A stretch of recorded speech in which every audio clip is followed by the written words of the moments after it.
Single Simulcast is about a lot of things. This podcast may make you laugh, cry, or pound your fists into your desk.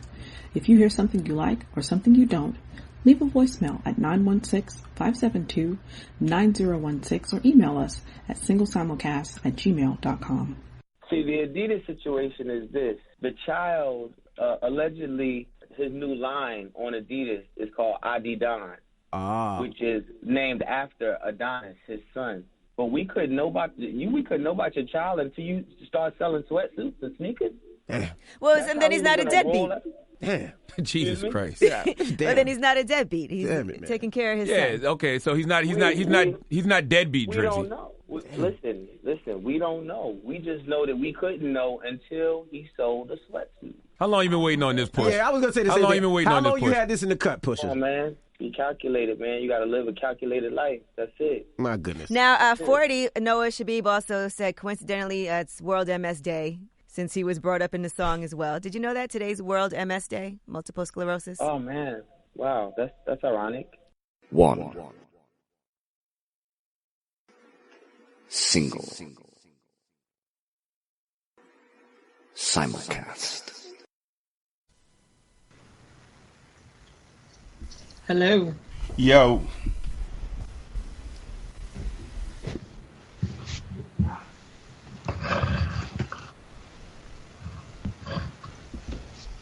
How art thou? Hello. Hi. Hi. Hi. Hey. I have been better, and I've been worse, so I'm okay. Okay. How about yourself? All right. I'm doing good. Right. Yo. Hey. How goes? Been better, and I've been worse, so I'm okay. I got to give the same answer to everybody, to be fair. Have you ever had that happen where somebody's like, hey, how are you? And they're like, I'm this and that. And then somebody else comes up and says, hey, how are you? And they're like, I'm fine. How about yourself? It's like, am I the friend because I didn't get the fake voice, or am I the enemy because I got just the drab answer? Like, which one is this? That happens. Right. It's one or the other. Yeah. Like, which one did I get? Did I get the real or did I get the fake? I think I got the real because the fake is in that voice. Like, I had a friend who had a fake laugh, and I used to call him on it, and I'd be like, that was your fake laugh. And they'd be like, stop saying it was my fake laugh around other people. Blowing their cover. Yeah, right? Like, I didn't realize it. I was just like, yo, why are you doing the fake laugh? Because they'd be like, and I'd be like, yo, that's obviously, I thought I was helping out. Like, yo, that's obviously a fake laugh. Like, you need to step that up. And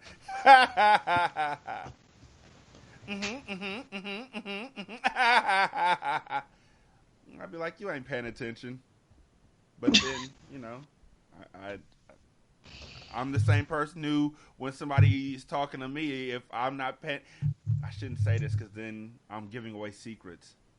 If you ever hear me respond to your long-ass diatribe or your long-ass statement with, whoa, or, huh, or, that's crazy,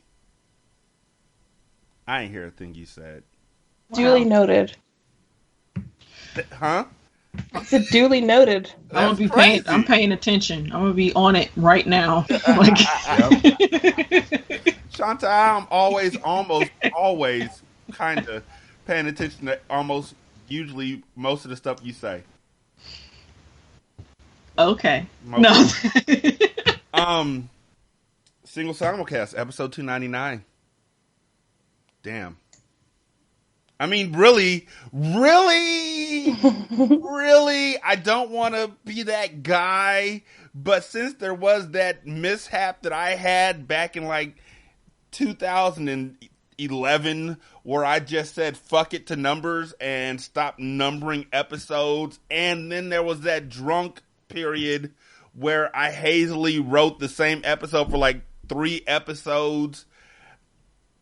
We're really on episode 356, but for continuity the fact that you went back. Yes, we are for the MCU. We are on episode 299, and so next episode is the big 300. Looking forward to that. That's gonna be really interesting, and I mean that like as in such a good way. Like I don't even know how that's gonna turn out. But right now, in the now time, we are joined by two great friends of the show. You've heard them both on separate shows, so now you're hearing them here together on this show. We got Justin from the Fifs Podcast, and we got Jessica from Storytellers. Yeah, Jess, I said that. Okay, so I totally didn't know you'd already started recording. Oh, it's okay. I just talk. We record. I'm like Trump. I figure as soon as the call starts. I feel like Trump doesn't know how to record a call. I feel like Trump will be that dude in the movie who's like, keep them talking. Just a few more seconds. I almost got it. Like, why is that dude so bad at his job? And why is it always approximately like it has to be exactly 10 seconds before we can trace where they're at? Like, why is that? Huh? I'm thinking the exact opposite. I think he records all of his calls so we can listen to the sound of his own voice. Probably. Yeah, that makes sense. Don't bother me. I'll be in the back with the Jergens listening to the sound of my own voice. Oh, I get me off. I did bring y'all here with a purpose today. There was a selfish reason to have both Justin and Jessica on the show.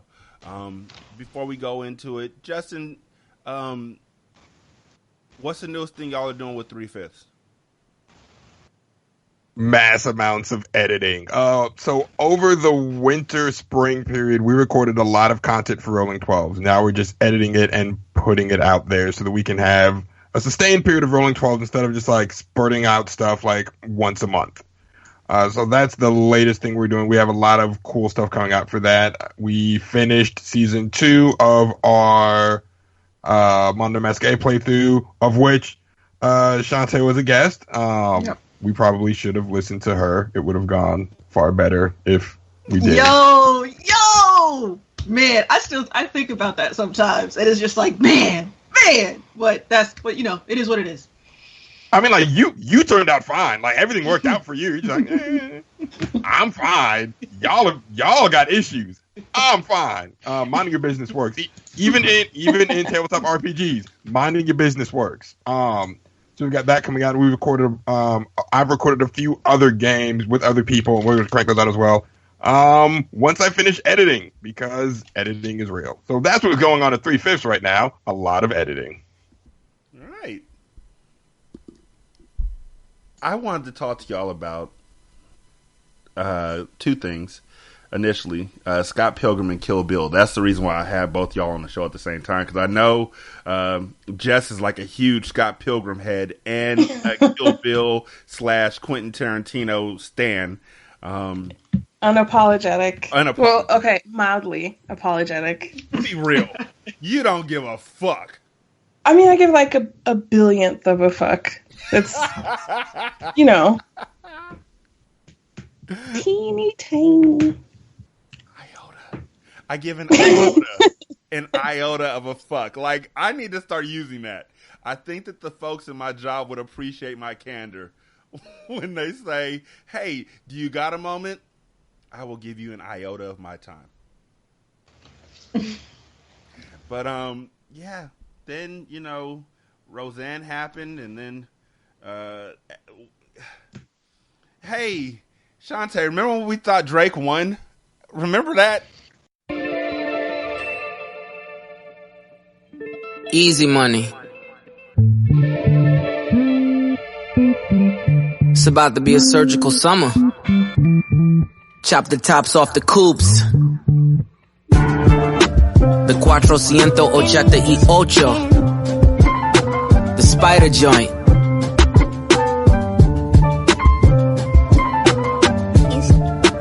And you know we gotta cut the heads off these snakes, right? Watch the body drop.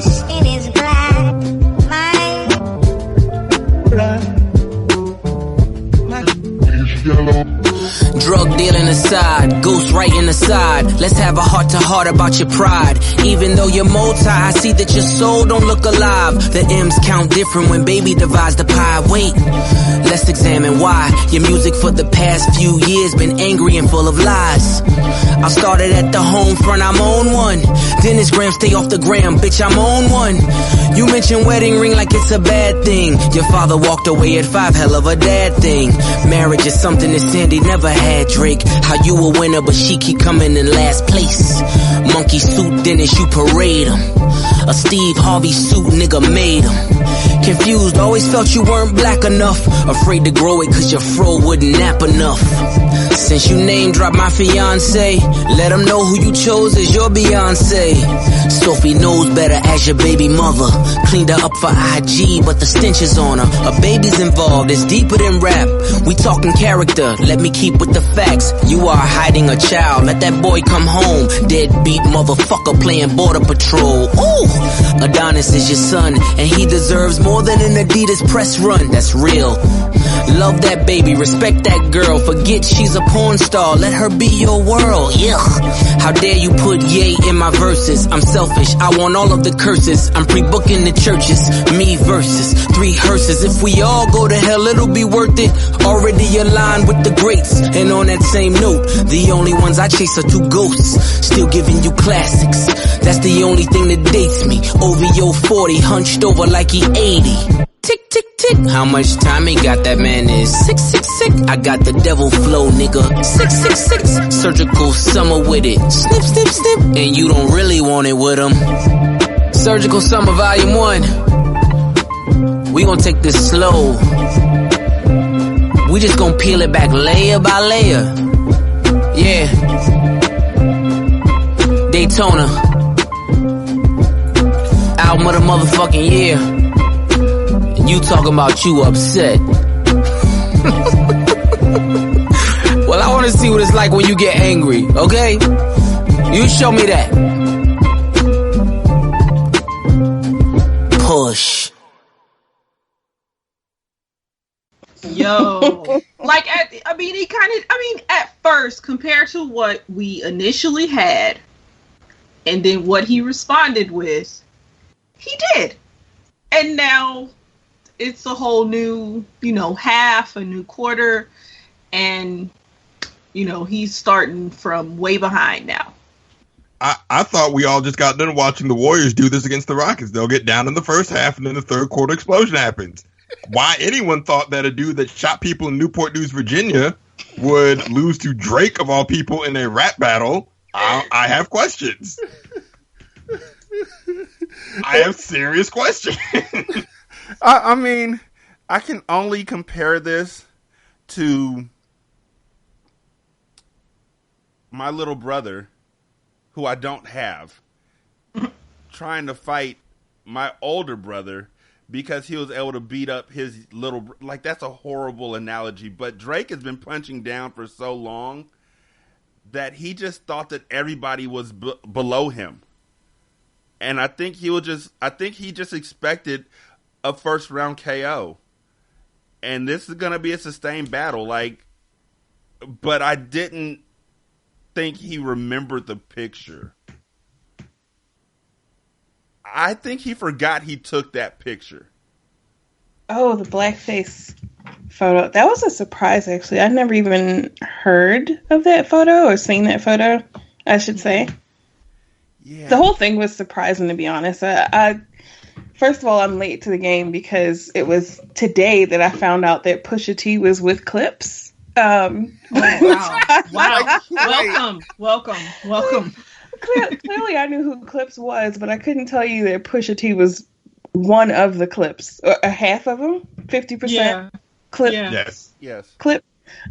He's a Clip. But it just felt like Drake was lazy. His rap was just lazy, and, I feel like he's been coasting a while, so...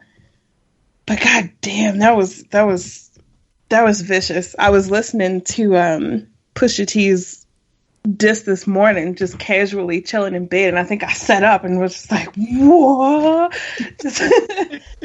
It just caught me off guard so much. that I felt that in my gut. My man said you're continuing a cycle of fatherlessness. Embrace right. Right. Like, but I think part of it though, as far as like thinking Drake won, is because this is like the stuff that Pusha T was talking about. Some of it is common knowledge. Like his dad, at least as far as Drake is concerned, his dad did leave his parents broke up. But no, it doesn't seem like anybody really tried to throw that back in his face. They just continue to throw the ghostwriting stuff in his face and other things. And I think that's part of it why, at least for me, at least I said on the last show, it was like somebody's going to have to get extra personal, or he just doesn't have any like super duper personal shit. Obviously, he does have personal shit. He's got a baby mom's who is a porn star, who he seems to have kept under wraps. He has a child that he seems to have kept under wraps. She was tweeting at him last year, saying he was a deadbeat, but then that all got deaded for whatever reason. So he's got mess. So, I mean, Pusha T did what I was hoping someone would do, or what someone needed to do, was like get extra gutter, extra ugly, and go at that nigga. Like, go at him. Like, all this ghostwriter shit, fans don't care. Like, the whole thing, he got ghostwriters, Wooty Man, whatever. But he went at that nigga, and that's exactly what he was supposed to do. He made the right choice. At this point in time, I look at Drake as that kid who, all the way up until like 4th grade, he just got straight A's. He never had to study. He never had to like do any extra work. He could like bang out a paper, a paragraph or whatever, and get an A on it. And he always got honor roll. And then he went to like middle school, and he realized he actually had to work, and he's not used to work, and he doesn't like this kind of work. Because everybody, like you said, has just been so nice to Drake on their rebuttals. Like, everybody's been like, we're not going to talk about his mom. Who does that? We're not going to. This isn't. Well, either nice or just terrible. Because that Meek response was just awful. Right? Right? I mean, when you think about it, Meek is like, I could have done that. Seriously, America, let me have another chance. I can do that. What is Meek doing anyway? Has he said anything about this? Welcome to McDonald's. Meek is still enjoying his best life, because now the only thing we remember Meek Mill for is providing the soundtrack to the Philadelphia Eagles. We've just eternal sunshine the fact that he got washed by Wheelchair Jimmy through memes. Like, that's how Drake beat him with memes. Weaponized memes. He did. Oh my goodness. And you know what? His whole, when you think about it, and I'm able to think about it now because I'm no longer thinking about the Duddy freestyle. Duppy. See what Pusha T does to me? I'm no longer thinking about the Duppy freestyle. I'm thinking about Back to Back, and Back to Back really was nothing but, like, you could put all of his lyrics. You could have made a YouTube video of his lyrics under just memes. Like, you're getting beat by a singing nigga. Like, that's a meme. That's literally a spoken word. You're absolutely right. And Pusha T was like, fuck that, dude. Let's talk about your baby. And from what I hear, the fact that he was going to put out a shoe called... He had an Adidas line that was going to be called Adidon. And the reason why Pusha T did this, made the song named that, is so that when Drake puts out his shoe and people search for it on the internet, the first thing I see is the diss song that Pusha T put out.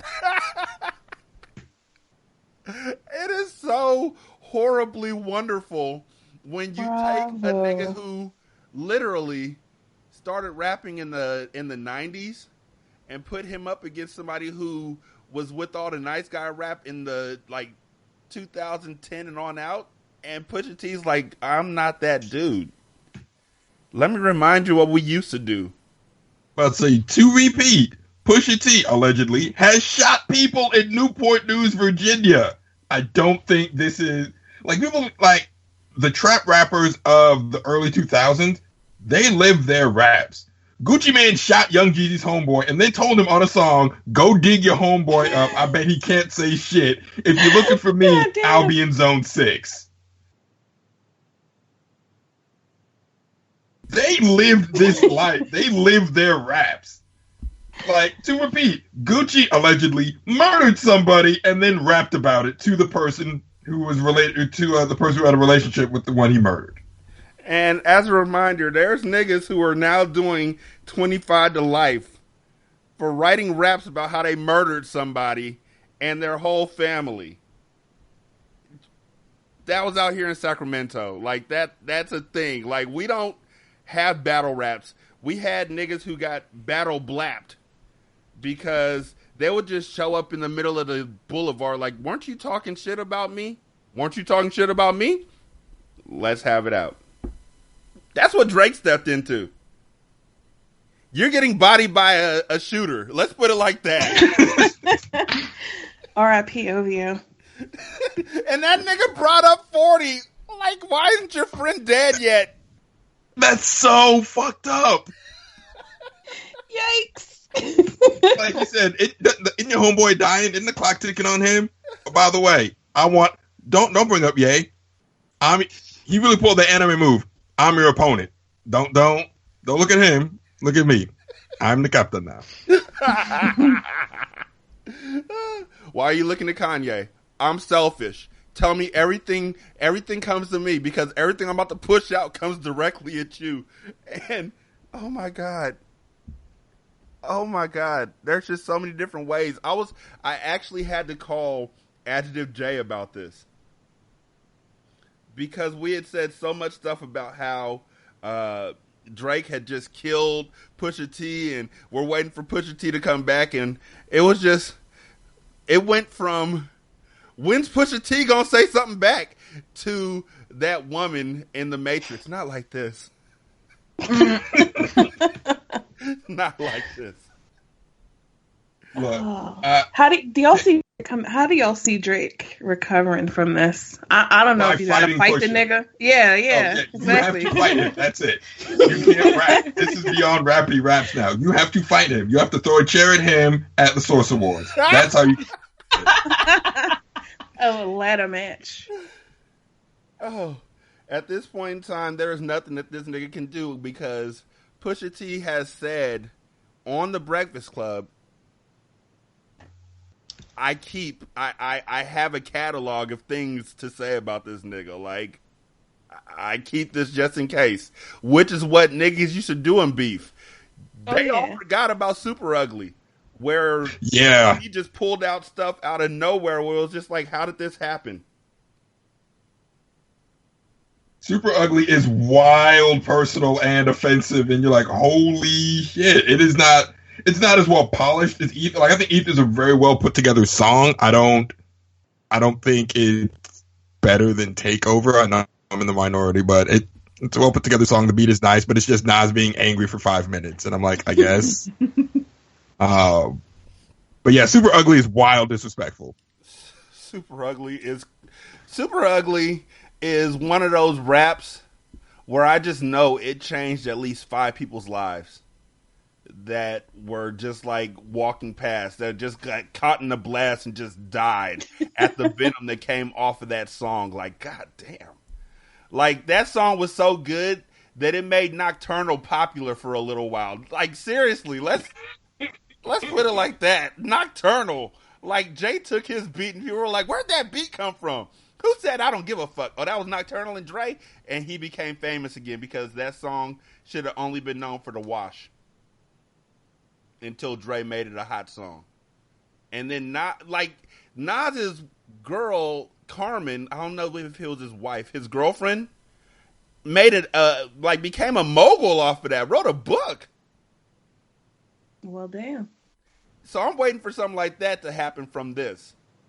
But somebody said that this is like Drake was trying to snap his fingers and Pusha T was like, I'm going to snap first, bitch.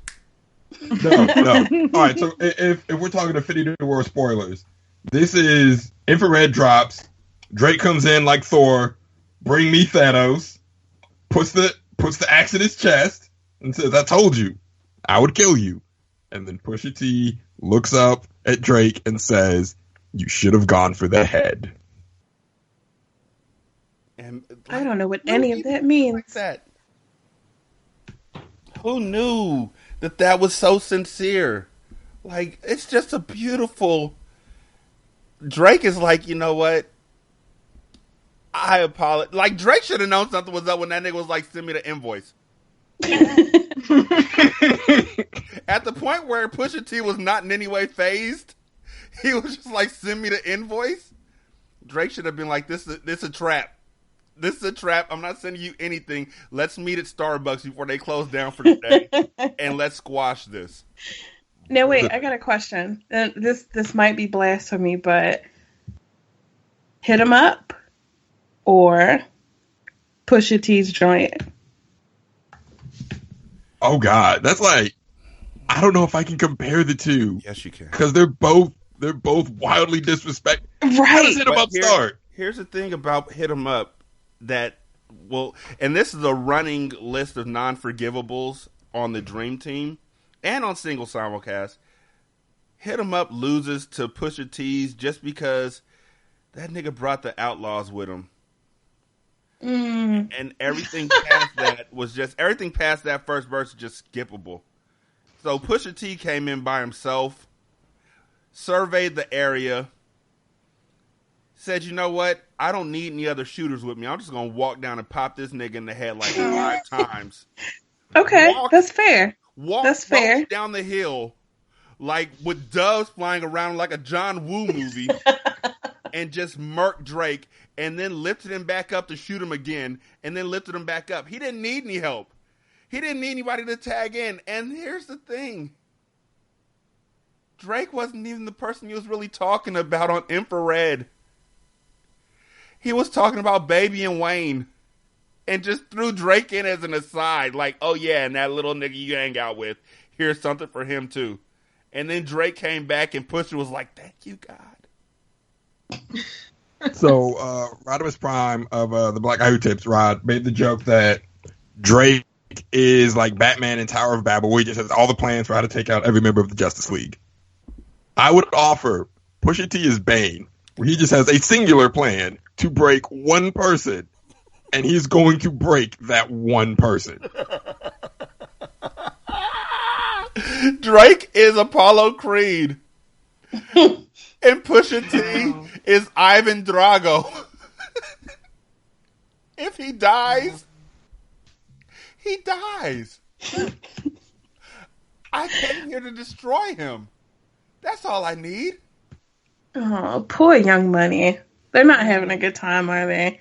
They thought that this was going to be an easy, like, what can Drake do now? Seriously. Like, I know what Pusha can do. Pusha pays the invoice, but he sends it to Adonis and Adonis' mother. Wow. Says you got to pay child support anyway, so I just made the check out to them. That would be some shit. That would be great. That would be right up there with when 50 Cent took Rick Ross's son out. Close shot. Yo! Oh my God.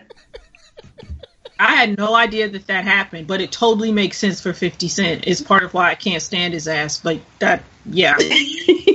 Like you told, like oh yeah, it was just like I heard that and it was just like, oh, I can't stand that nigga. But I was like, that is total. Like I totally believe it. Like I didn't even Google it to see if it was true or anything. It was just like motherfucker was like well, for one thing came out that he was walking around with somebody's girlfriend or wife or something and was taking her shopping and had it on video and had Isn't She Lovely playing over over her shopping and everything. Now I have no idea if that's true. Obviously just Rashani was just talking about with the baby and everything, taking the baby shopping. Maybe he took both of them shopping, but he did that shit.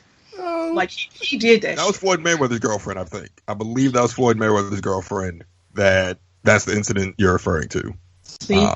He did that shit. And here's the thing. 50 Cent is in a class by himself as a nigga who got wildly rich and then decided what I want to do with my money is be petty.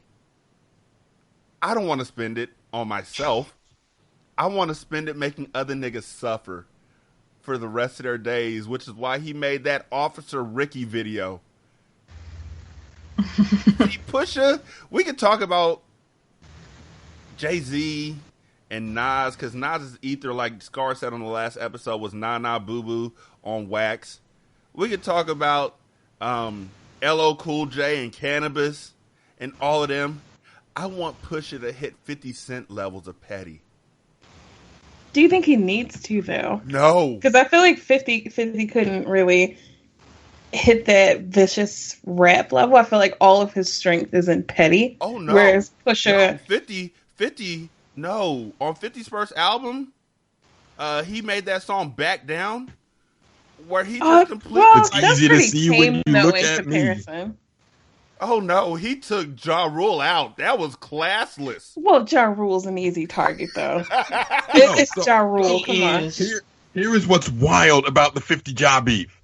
50 clown Ja for singing while rapping, while 50 was at the time singing and rapping and then became a rapper-singer. Like, it is that whole beef is just wild.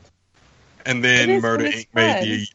they made the unfortunate mistake of talking about Eminem's daughter, not realizing Eminem is an actual, like, he is violently overprotective.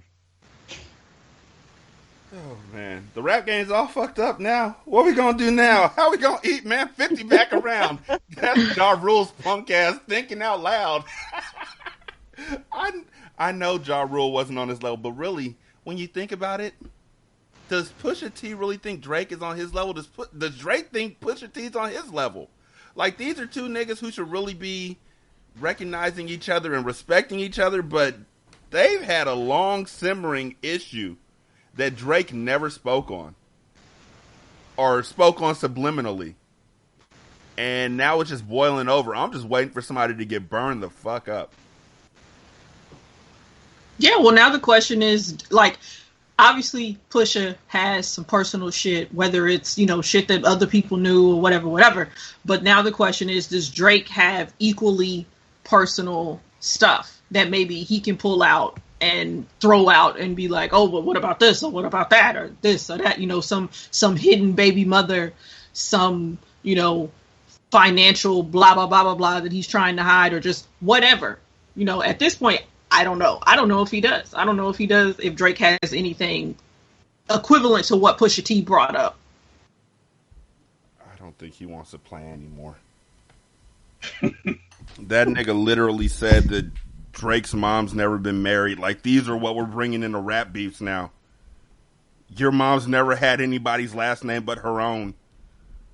Also, I do want to mention Najela Ree from the Cuntcast podcast did make a very solid point, which is that Pusha T's rap kind of horrorphobic.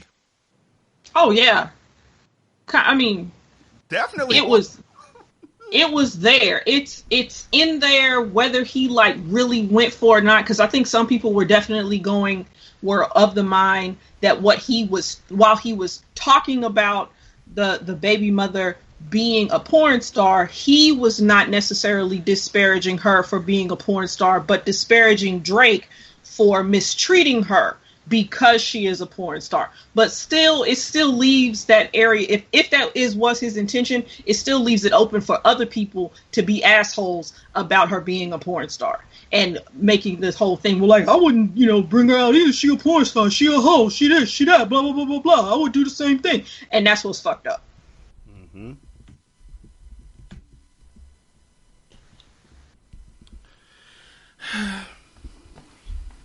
I just, you know, oh yeah, and he's also, and the whole thing about Drake's mother not being married and all this different kind of stuff, perpetuating the idea that women have to get married and all this different kind of stuff, like they feel some kind of way about it. Unfortunately, Drake has brought up how his mother does feel some kind of way about it, because I think it was like on, I don't know if it was on Views or whichever one it was, but you know, there's a line where he says, who the fuck wants to be 70 and alone, which I'm assuming that's his mother speaking on that and everything.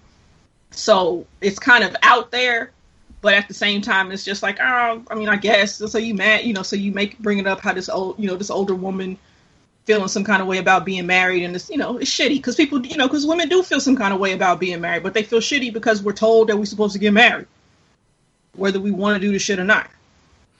Yeah, I know a lot of women who are like, if I could take it back, I definitely would. As far as marriage, Nisha. Yo, I almost spit my water out, man. I mean, it was to be completely fair and honest, it was a rough game of Phase 10, and somebody had to lose. I mean, hurtful things were said that can never be taken back. Like, you lose, motherfucker! And then it rolled downhill from there, and I apologize for none of it. Wow. Again, I mean, I already did. I totally already have apologized. Oh, boy. Yeah, cooked dinner for a couple days after that one. But subject change. So, Ambien makes you a racist. I bet. Ambien said that's a Who lie. knew? Sanofi? I don't know. Oh, the creator. They said that's a lie. Yeah, they clapped back real quick. Like, don't bring us into your shit, Roseanne. They said side effects do not include. And they had the deep voice dude do it too. Like, side effects do not include racism. Early morning tweeting. Thoughts about Obama or his family. Thoughts about Obama's staff. Record label or motherfucking crew. Keep motherfucking name out your mouth. Yeah, or if you don't keep our names out your motherfucking mouth, side effects may include getting sued, dragged. Oh, please let them sue her. I hope they do. I doubt it, but it would be. I can't believe she tried that shit. I can. That's some white people shit. Shit. You know what? You're right. She dressed up as Hitler and burned Jew cookies. Mm-hmm. She called the Ferguson protesters Nazis in disguise. This is Roseanne's brand. She traffics in that Alex Jones conspiracy tinfoil hat wearing crowd. Which is why I am so confident that she's going to get hired by Fox. See, she also has beef with Fox News. Does she?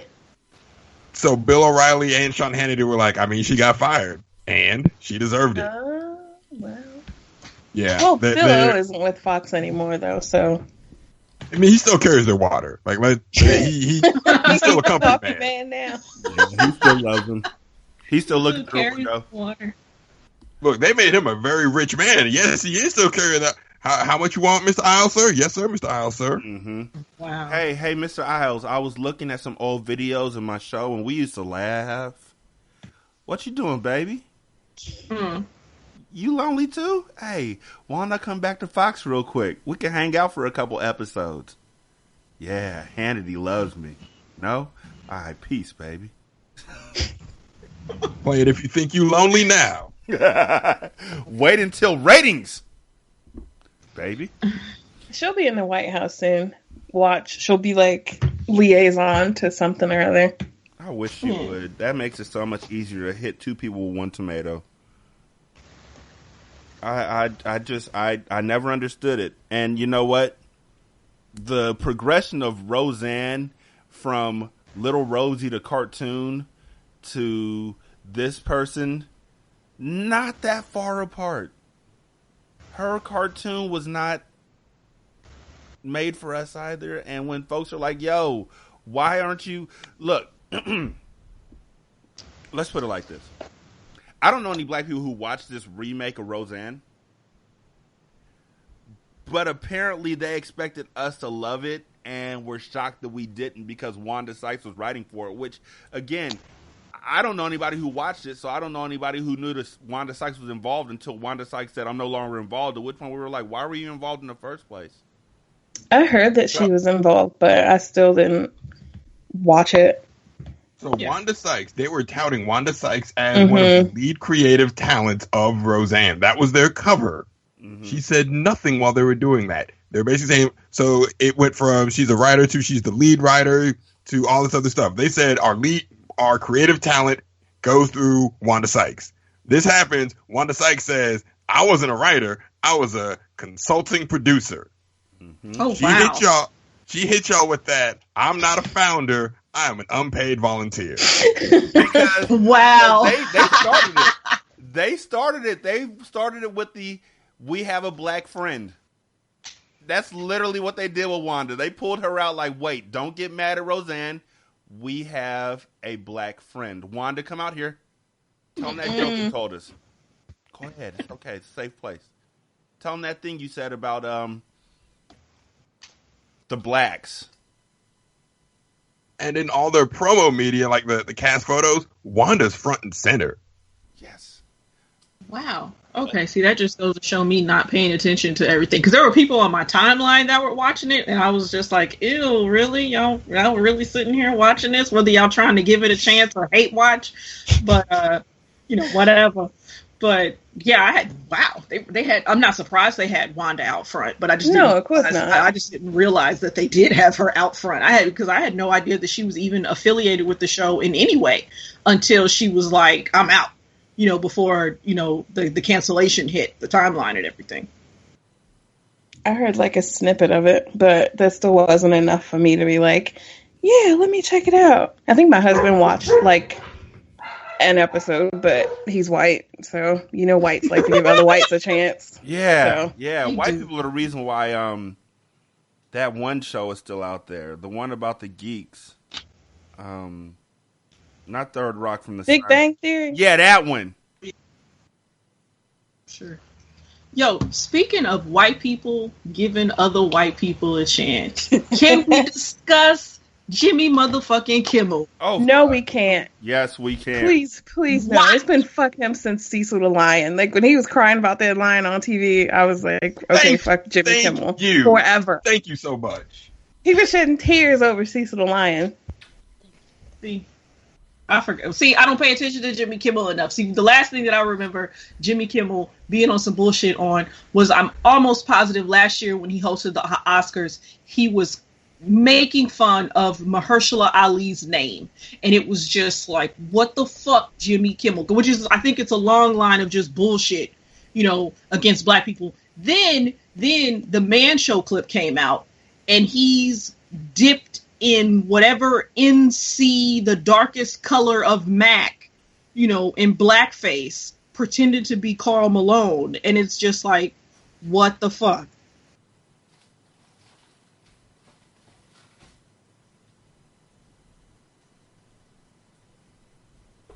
I don't know where else to go from there. Yeah. These are all things these are all facts and things that happened. I missed the whole blackface thing. I did not even hear about that.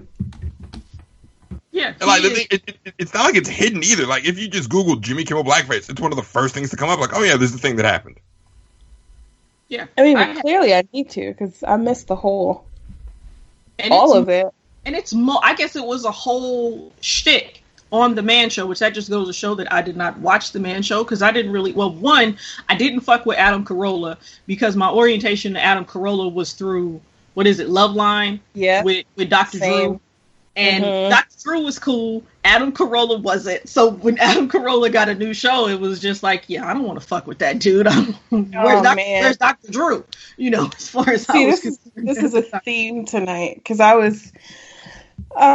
grew up on Loveline, and then I ended up listening to Adam Carolla's radio show, and then his podcast, and then I went to one of his live shows, and like, I used to stand for him, but he's always been like a piece of shit.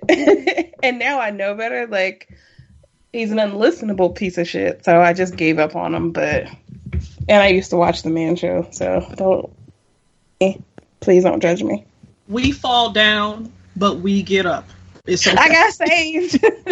I know better now. For a saint is just a sinner who fell down. That's right. Yes. And I drink a whiskey drink. I drink a vodka drink. I drink a lager drink. I drink a cider drink. Wow. I gotta stop drinking when you talk, because I'm gonna end up spitting on this computer. Don't pray for me, Nicki Minaj. Drake got knocked down. When Pusha T said on the Breakfast Club, I don't even fuck with my own niggas who don't pay child support. Like, come on, man. Wow, he said that? You didn't hear the Breakfast Club interview. No, I'm not going to fucking listen to the Breakfast Club. Man, fuck Charlamagne. I don't want to hear that shit. Yeah, me neither, but I heard, like, I'm reading memes. Well, since it's fuck Charlamagne, you'll appreciate this. I don't know if you saw the tweet. Charlamagne tweeted out, Drake, you got to explain you were in blackface. Someone added him and said, I mean, you were in blackface until you started skin bleaching. Why don't you explain? Oh, wow. Really? We got to go at this man's melasma? Wow. But in his defense, fuck him. I know, but still, I guess because it's an actual thing, like it's a skincare thing. Lots of people are suffering from melasma. I try not to make fun of it, I guess. Why do you sound like an infomercial? What? Look. Say what you said before, but started off with, for less than 30 cents a day. Look, Shantae sounds like me when I'm trying to not laugh at people making fun of Floyd Mayweather because he can't read, because he actually cannot read. Oh, nigga. When somebody said that he was getting invited on the read and then somebody else said no he isn't, I fell the fuck out. Sorry. That might have been me.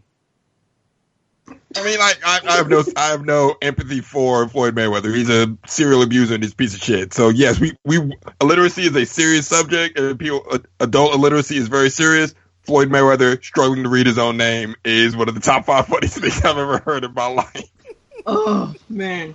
I mean, you can compartmentalize. You can say fuck this person without saying fuck all these people that have this same thing. You know. Right. Very true. We can laugh at him individually. Yeah. Word. I'm Floyd May. I'm Floyd May. No. Oh man, that was rough. That was a rough video, a rough audio to just like, oh brother, like you, it's really true. Like, 'cause people say stuff and it's like, oh, he can't read, and you don't think the shit is true, and then you hear it and it's just like, oh wow. Just like the struggle is real. Yeah, still, like so. Roseanne blamed everybody. Said that they were all throwing her under the bus. Cried white tears. I'm still sitting here like, they didn't throw you under the bus. They drug you along for all the racist stuff you said about Muslims on your show. Well, everybody. There's people like, oh, she got fired for this one racist tweet. It's like, where have y'all been? Have y'all not seen any of the other shit she's been tweeting for, I don't know, past 3 years or so? A black person I know tweeted that or put it on Facebook, and I had to actually debate whether or not to respond to his question. Like, he actually asked, other than this, what else has Roseanne done? And I was like, what has she done for you? Like, why are we caping? Why are we looking to cape for everybody now? I know what post you're talking about, too. I saw it. And man, it's just I had to bury myself in the sand. Like, you know what? This is not the hill I'm going to die on today. Somebody else will fall into this trap. This person is obviously trolling, and I left. Because other people did fall into it. I looked at everybody's comment and went, huh, and then I exited. Nope. I'm not going to do this. I'm not going to tell you why Roseanne, who came out and literally butchered the national anthem on purpose back in, like, was that 2000 or was that 1992, 93? I'm not going to tell you why she's problematic. Google it, motherfucker. It was 1990. Yeah. It was 1990, July 25th. Remember how conservatives were so mad at her about that? And now they're just right there with her. Like, she's such a great person. Somebody else tweeted, and by the way, shout out to Chris from Insanity Report, who actually tweeted that Roseanne got fired on her day off. But somebody else tweeted that the same conservatives who are mad that the NFL players are kneeling because that's, they shouldn't have freedom of speech, are the same folks who are mad that Roseanne got fired because she should have freedom of speech. Because of racism. Racism. Because they got to protect their good white woman. Speaking of good white women, Kim Kardashian went and talked to the president about prison reform today. Now, to be fair, though, and it's going to sound like I'm defending Kim Kardashian. I'm really, really not trying to. But, like, apparently she has been doing some things, like, actually using her lawyers and her money to, like, help certain people and, like, actually try and work in prison reform. I still don't think she's at the level where she should be, like, talking to the president. But look at our president, though. He's ridiculous. So this sort of fits in with the ridiculousness. But apparently she has been, like, trying. Still trash. Yeah. But, I mean, C- for her efforts. Because she's actually been trying to do something. I mean, if anything, it's like like when you hear prison reform, it sounds like someone who's well versed in what needs to happen in prison this, prison that, and perhaps because she's working on her end to help people get free as far as whatever their situation is and everything, doesn't mean that she is well versed in prison reform and and I think that really was the huge problem. Is just like you telling me, like, it's like, you would think that people who are well versed, you would think that a person going to talk to the president about prison reform is someone that has been working tirelessly about prison reform, or someone that has been educated, someone who has a PhD or some type of, advanced degree about prison reform, and not reality show star Kim Kardashian. Right. Who's helped, like, two people directly and sort of on the outskirts. I guess right message, wrong medium is... Well, I guess I don't know. The other thing is, and Van Jones got caught up in this too. Oh, no. Why does anyone think talking to Donald fucking Trump about prison reform is going to result in anything other than a photo op for Donald Trump? Like, serious question. Let's assume Kim Kardashian's heart is in the right place. Let's assume she's read up on the literature. Let's assume she's got good people advising her, right? Let's give her the benefit of the doubt, the greatest of all benefits of the doubt. What is she going to do that's going to change Donald Trump's mind? Nothing, probably. Like, any attempt to work with this administration for a social justice cause is going to be a waste of time. Time that could be better spent on grassroots efforts. Because all you're doing now is giving them a photo op. Like, that's it. There's nothing that's going to come from him meeting with Van Jones. There's nothing that's going to come from him meeting with Kim Kardashian, other than Kanye saying, see, I let people meet with Donald Trump. Jay-Z doesn't do that, because that's the other layer to this. Jay-Z telling Meek not to meet with Donald Trump, and now suddenly Kanye sending his wife to meet with Donald Trump. Yeah, it's just a waste of time. Like, why? I get the want to have bipartisan support or work across the aisle. Shit's overrated, man. The other side doesn't even acknowledge your humanity. Why the fuck am I even trying to get your attention? Like, you don't look at me as a human being. Yeah. I don't care about you anymore. I don't have to work with you. I don't know. Nothing makes sense anymore with this administration. So it's like, why not do one more ridiculous thing? Because everything's ridiculous. I feel like somebody told Donald Trump, you know what, you need to just go ahead and embrace this whole social media thing, since we can't keep you off of fucking Twitter. Just go. We'll have Mike Pence fuck around and wear a mask of your face. Y'all have the same jaded fucking horrible thoughts about everybody except for white men. So don't worry, we'll make sure that he stays in line as far as the stuff that you want him to protect, which is that last slice of pizza that's in the refrigerator that you wrote your name on and whipped cream. We saw that. It's okay. It's safe. Go take pictures with Kanye and Kim and all these people you can. We'll be here in the White House. Yes, you can go play. Yes, you're excused. Yes, President Trump, you go outside and play. Go. Come back when the street lights come on. Yes, I know that there's no street lights around here. We can finally get some fucking work done. Okay. Go.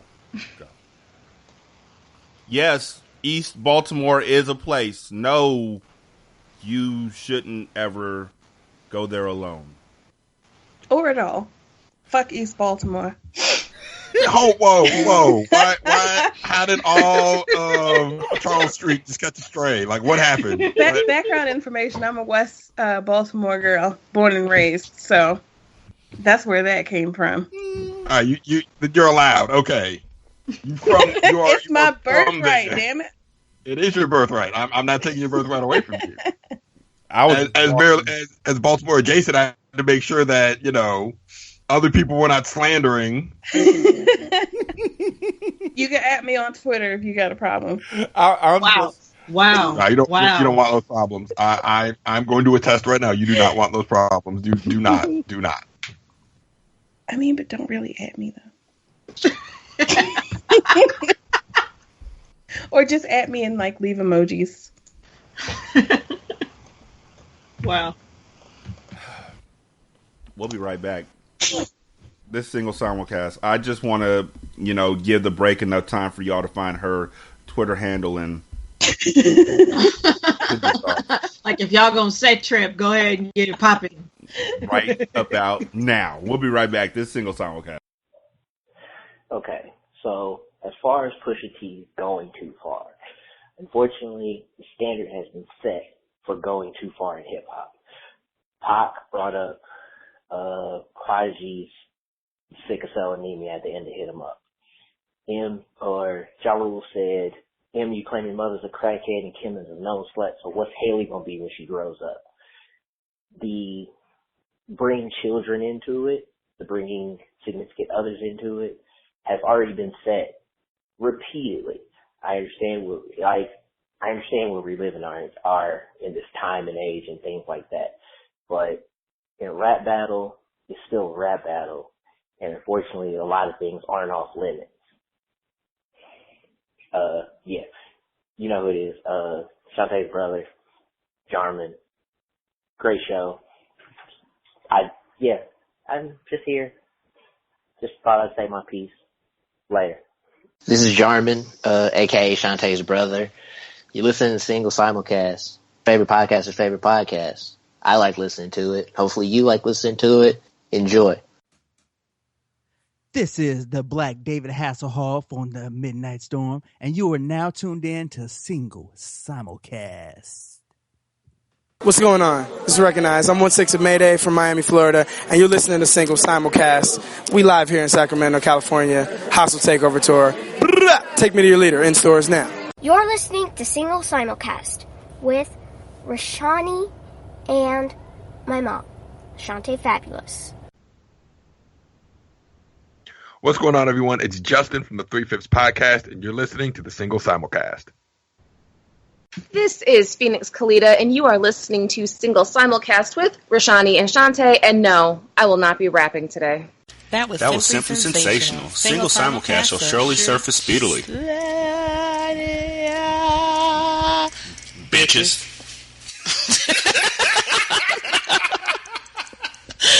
Single Simulcast wants your reviews.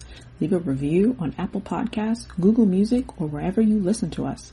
Tag Single Simulcast with the screenshot of your review on Facebook, or use the hashtag SSCast on Twitter. Enjoy the rest of the show. Hi, this is your man Jeremy from the Crown of College Podcast, and you are listening to Single Simulcast with my man Rashani and Shantae Fabulous, your favorite podcaster's favorite podcaster. And I'm your favorite podcaster. So that should be your favorite podcaster, because I'm your fave, and your fave's fave. Check them out on Single Simulcast. And check out Crown of Collars, found wherever you can find great podcasts and the CSPN network. Who Raised You podcast is a kitchen table conversation between Karen, Jolly Yang, and Treasure Shields Redmond. As we explore how culture, family, and intersecting identities pave our way toward liberation, we want to know, who raised you? We're curious and sometimes a bit irritated. Sit down, we have lots to talk about. Are you interested in supporting this Black podcast?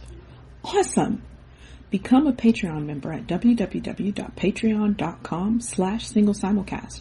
And for $5, you'll be able to chat with the hosts during our monthly Q and Awesome session. You can also support the show via our Teespring store at teespring.com/stores/single-simulcast and get a shirt or a mug. You also have the option to put a little something in our cup at paypal.me/singlesimulcast. Hello, this is Stephanie from the Mocha Minutes Podcast. On the Mocha Minutes Podcast, we like to have fun and we like to talk. We talk about everything and anything. That includes ratchet reality TV, every single one of them housewives.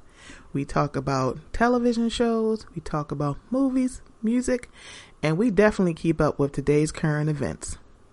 You know who else likes to have fun just like us? Rayshani and Shantae Fabulous on the Single Simulcast. You can find them wherever you find your podcasts.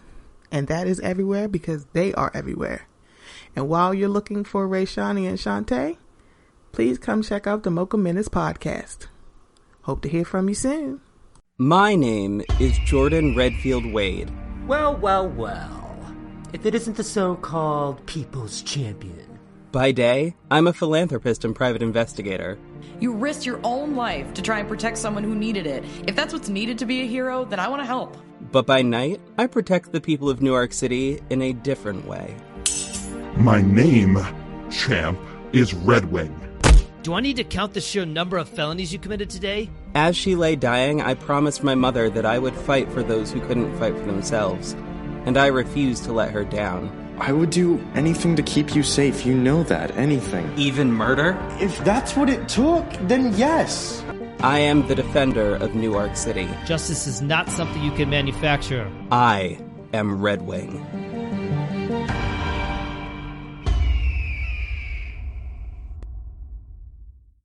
We got tons of lawsuits, but did you see the loop-de-loop? At Action Park, come get a beer.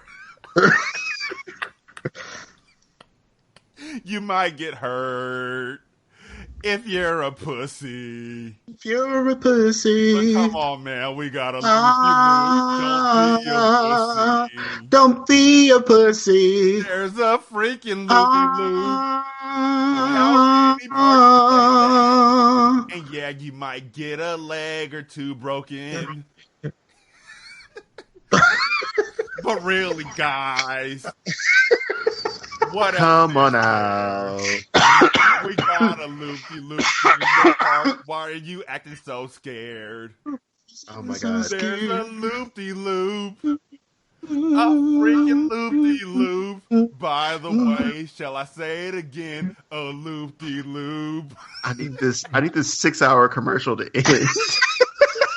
And if you die, we got insurance. No, they don't. We're insuring you. We got a loop-de-loop right there, children. The only insurance they have is loop-de-loop. The only insurance they have is that you will have fun. In a freaking water park. They got a cliffhanger. We got a loop-de-loop. In fact, our name, it's freaking loop-de-loop. We're not Action Park anymore. We're officially loop-de-loop. Officially loop-de-loop. Do you see it, children? The freaking loop-de-loop. Okay. I don't know if I can hear you sing loop-de-loop one more time. I feel like the core message was loop-de-loop. That is their whole message. Dog, we have a loop-de-loop. Like, I don't know how that's a thing that makes money. Oh. Man, so I can't think of the dude's name right now because I read about it or whatever. But my stanness about Drake is definitely at a level 0 and going into the negative because I guess he was in like 2015. He was going up for a dude who was like his former bodyguard, but I guess he started rapping and he's been on different songs. And the dude was like arrested or charged for human trafficking. Whoa. Like, obviously I should have, like, Googled as far as the dude's name and everything, or got the article out and everything, but yeah, gross. Drake's bodyguard? A former bodyguard, I think he was a former bodyguard who has been on different, had been on, like, doing, like, little background vocal things on songs, and who he had referenced in different songs, I guess, while this dude was in jail, was, like, arrested, charged, convicted, whatever, for a type of, for human trafficking. Like, he got arrested or something for possibly forcing a 22-year-old woman into prostitution. So, gross on his part for going up. Yeah. For going up for this guy as far back as 2015 or further. When Baca got out of jail, there's a lot of different paths he could have took, and he decided to focus on music. And when he focused on music, maybe people thought, oh, okay, it's a little phase. It's an honor and a pleasure. I just want to give this pen to my brother. I love you, G.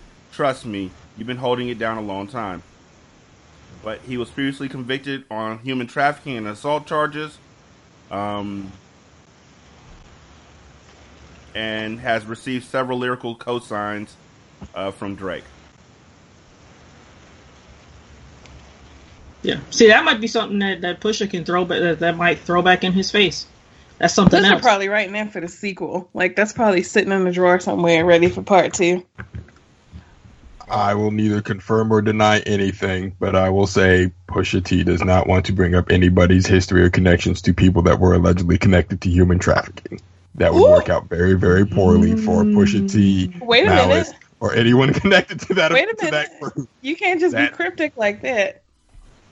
See, but this is it. This is like, what dirt does he have? And yikes. On that one. If we're getting in criminal backgrounds, you may not want to go down that road. Yeah, nah. Yeah. Yikes. Pusha T and Harvin Marison. Nope. Mm-mm. Who? Huh? What? Who? Nah. Yeah, exactly. Mm-mm. Apparently somebody else has a problem with this beef. And golly. Dennis Graham, Drake's daddy. Yuck. Is standing right at the forefront of the beef via Instagram to defend him and his son's honor against gossip talk show maven Wendy Williams. Mr. Graham had a major issue with Wendy's 2 cents that she threw on the rap feud, where she commented on all of the claims made by Pusha T, including Drizzy's alleged secret love child and his relationship with his father. At first, Graham said, he had come to enjoy Wendy's infotainment talk show, but she crossed the line when she brought his son into it, Mr. Graham said. It's very informative, quote. Oh, yeah, I almost forgot to say that. It's very informative when you listen to a talk host report a story that they've actually researched and shared to their audience, but this severely transphobic statement has stepped out of her lane, he wrote. You know nothing about Drake or myself. Do your research before you try and be funny to your 79% capacity audience. I just want to point out that she probably knows more about Drake than he does. Aww. That's messed up. He sent her one final warning, admonishing that she should, quote, watch how she speaks on their names. Oh, that's a Drake line. Unsurprisingly, he concluded, he's also lost all respect for her. So it's safe to say Wendy's lost one of her celebrity viewers in the meantime. I guess. I mean, I don't know, man. Celebrity's a strong word. True. Celebrity's a strong word. And Dennis, you really was wearing, like, Steve Harvey-like suits, man. Like, take the L. It's okay. Like, just relax. Like, sometimes, let them boys beef. Let them fight. Like, this nigga ain't got enough hours put in to be flying this airplane. Like, you should really be sitting back and thinking about the fact that, dude, I was so bad at this that I am now a punchline in a diss against my son. I think I should just be quiet. Instead of being, what's the nigga's name? Big Albert, Big something. There's a rapper who his dad always says, yes, sir, when they call out his name. And he got roped into a rap beef, too, when the dude was like telling his son how he was a fake gangster and then called out his name. And he was like, yes, sir. And he was like, that's how you talk to your son. That's terrible. I wish I could remember what the nigga's name was. I know I've seen it a million times. I have it saved. It comes up on my memories on Facebook every year. I share it because it's spectacular. And that dude walked right into it because he wanted so bad to be famous because his son had a name. That's what Drake's alleged dad is doing. I just don't like deadbeats. I don't. I got a problem with them. The only thing I didn't even know all this. I only learned all this literally today. So I had no idea, like, Drake's daddy was a bum, and, you know, I had to find out who Sandy was, and the only thing I knew about was the baby. So this is all news to me. Other niggas is getting involved in this. New Jersey native and former MC, that's fucked up. I think he just put out an album a couple weeks ago. New Jersey native and former MC Joe Budden. Wow. Denim Joe, and they said former. Damn. And this is BET. Wow. Oh. Well, did he put? Well, I guess maybe if he. Nah, that sucks. He's a dude. That sucks. I don't like Joe Budden. Shout out to Jarman. I don't like your man. I mean, he's kind of a piece of shit, so I'm here for these jokes. He tackled the conversation via his podcast platform. However, his sentiments, especially as a former Drizzy foe himself, he beefed with Drake. Like, that happened? Everybody got the truth is everybody and their mama has had a problem with Drake. And Joe Budden. Joe Budden got a problem with everybody though. Yeah, so. Right? Didn't that nigga Joe Budden was always beefing. Like Joe Budden is like a get off my lawn ass nigga to the young rappers. Is really his problem. Joe Budden is like Stan in South Park when they had that baseball episode and he just kept taking off his shirt in the stands like, who wants to fight me? Thought this is America, people. Sorry, it's a whole thing. I like South Park.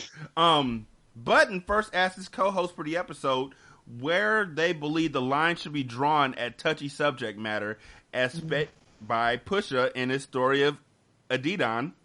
Adidon? So the song is the story of Adidon. Adidon. Okay. The son's name is Adonis. Okay. And specifically involving Drake's close family and friends. He said, quote, where do y'all fall in all is fair in love and war? And according to them, all bets were off once the Young Money heavyweight name dropped Pusha's fiance. Historically, they also added diss tracks have always entered rather volatile territory, like Jay-Z's Super Ugly taunt at Nas in 2002. I'm just not shocked at this stuff. I'm like, we grew up in this, right? I mean, Hit 'Em Up may be bad because of the Outlaws, like I said, but it ain't first bad. verse is fucking ridiculous. The first thing he said was, "That's why I fucked your bitch." You fat motherfucker. That's the first thing he says in the song. How dare you?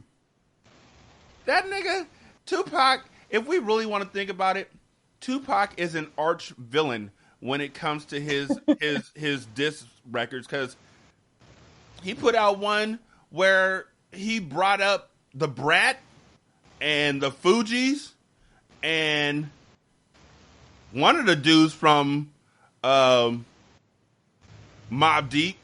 Don't one of y'all niggas got sickle cell or something? Raji. Yeah, that one. The one who actually died from sickle cell. Pac, thanks. So I'm just used to these, like, it got low. Cowards in Compton. Like, real motherfucking Compton City G's. You know what I think it is? I think maybe it's something about being on the internet that, or getting older, or both, that there's a sense of even-handedness that I think people want to have when they're like in the media.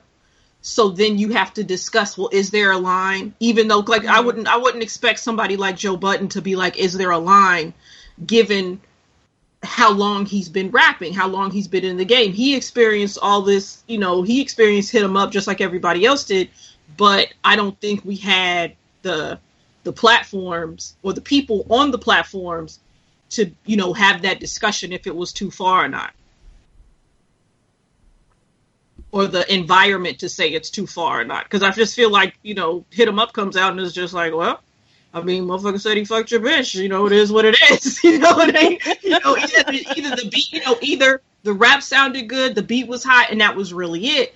Where now, I think there's more discussion, because there's people who, while all this was going on, like with Drake bringing up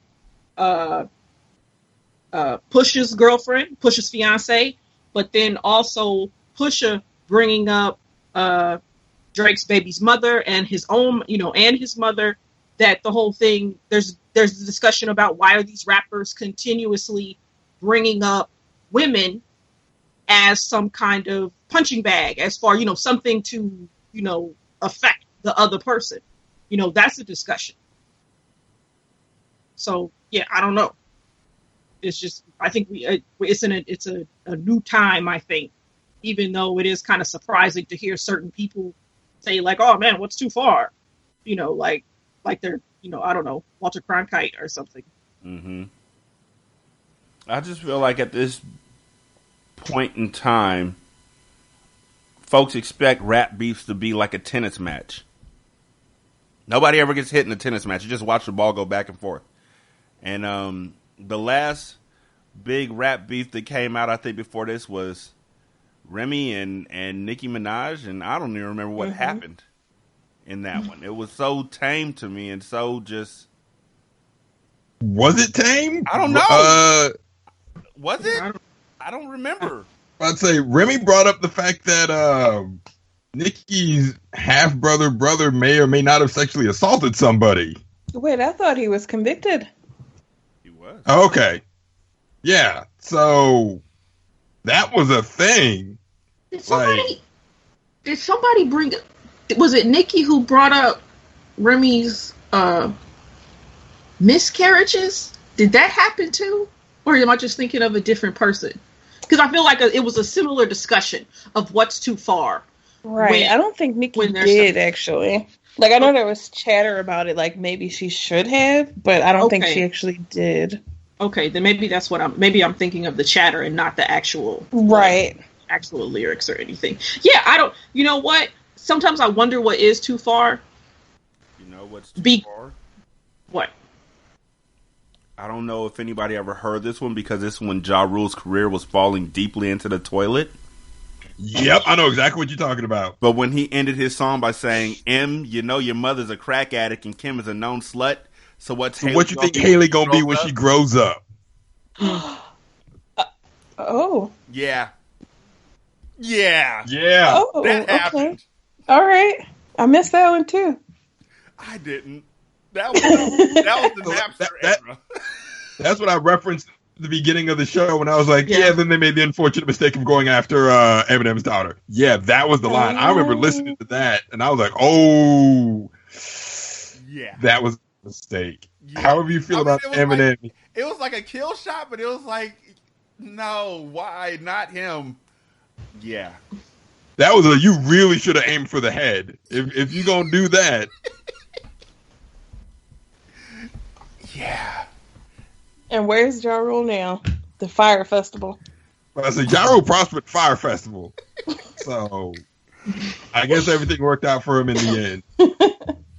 Yeah. So, I mean, that's the kind of rap that we grew up hearing.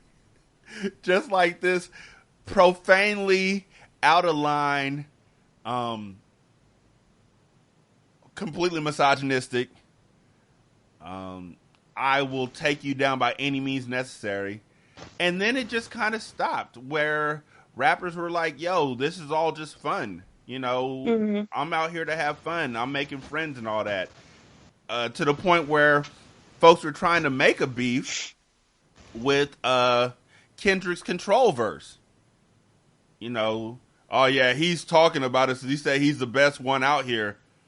He's trying to murder all these rappers. No, that's not. Did y'all forget this?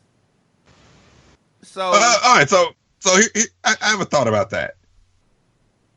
There was a time in hip hop where if a dude called you out by name and said, "I am better than you," you had an obligation to, at minimum, respond. Mm-hmm. It is the year of our Beyonce, 2018. Has your favorite rapper responded to Kendrick Lamar's call out in 2014? Don't think so. But here's the thing though. Do y'all think it's because we're old? And when I say old, I mean we're old. These kids now, you know, it's all about little Yachty. Fill in the blank, little somebody, you know, and we come from the different rap era. So I feel like, you know, that's our reference point, and these new kids don't have that. Sure. I think that was part of why, at least with the last episode, we were talking about Drake, why some of us will think that even at the time when it was just that first Infrared and Drake's, people would still think that Pusha won, or that Drake won over Pusha, even if Pusha came out with something really, really hardcore, because they just don't, they fuck with Drake. It's just like they don't have the same kind of, like you said, ideas about what rap is. They're not interested in that kind of, they may not be interested in that kind of battle rap going at who's better, that kind of thing. They just want to listen to what they want to listen to. And no matter what Drake puts out, he won. Regardless. Right, because it's all about Drake. Because remember, we're not that far from Cool Mo D and Busy B. Mm-hmm. You know, so we've got all these frames of reference versus like the popular Young Money, these soft. Oh, I didn't mean to call them soft. Yes, you did. Speak with your heart, girl. Speak with your heart. The disses are soft. Like, it seems like people are afraid to really, you know, get in there. I don't know if you can go too far. I mean, you can hit below the belt a little bit, but I feel like it's how it should be, you know, in beef tracks, especially if you just keep it to tracks and not try to be out here shooting and fighting and shit. You know, if you keep it on the records, then I think it should be vicious and it should be below the belt. And that's where Pusha and it should grew up. Stay there. That's where Pusha grew up. So when Pusha came out and said OVO 40, hunched over like he 80, tick, tick, tick. How much time he got? That man is 666. See, but that's the best. See, I didn't catch all of that. A lot of people caught that, and a lot of people, well, not a lot of people, but some people were upset. I guess they referenced, like, I guess their thing was saying that it was ableism, I think. Yeah, because he's mocking the fact that he has multiple scores, that he has MS. Okay, right. And so with that, it's like, on the one hand, I understand people as far as, like what Jessica was saying, as far as it should be vicious. And then at the same time, what I wonder is, like, what can you do as far as a person who purports to not be ableist, but then be like, he's, you know, talking about old boys MS and everything, and it's just like I don't know. It was weird. Listen, it was weird watching people push back against people saying that instead of just being like, okay, yes, that was ableist, and you know what, that was fucked up. He probably shouldn't have did that, and kind of deaded it instead of being like, well, it's rap beef. It's supposed to be bad. It's supposed to be like, you know, like being real shitty, because it's just like, well, now you look crazy. You look crazy when the next situation arises about somebody being ableist, and you up here rah fuck that person for being ableist. The person who saw you being ableist over the Drake Pusha beef is gonna, you looking funny in the light. Right. I think it's just how you approach it, really, because like you can acknowledge that yes, it's ableist, but it's also clever wordplay, but it's still shitty. So you can appreciate, you know, the process and the pieces of it and still acknowledge that it's shitty and ableist. And I think that for me personally, I think that I have a 1,000-yard stare when it comes to rap beefs.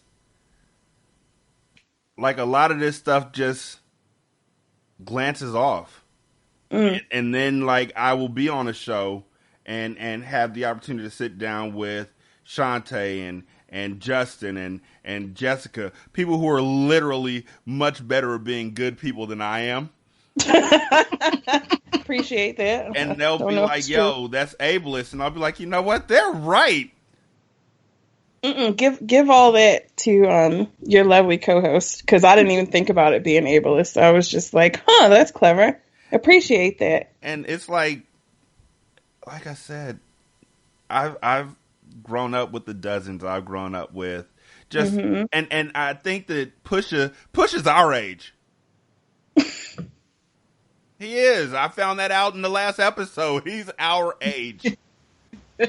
Pusha is with that gutter, nasty, just anything goes now that Drake brought his fiance into it.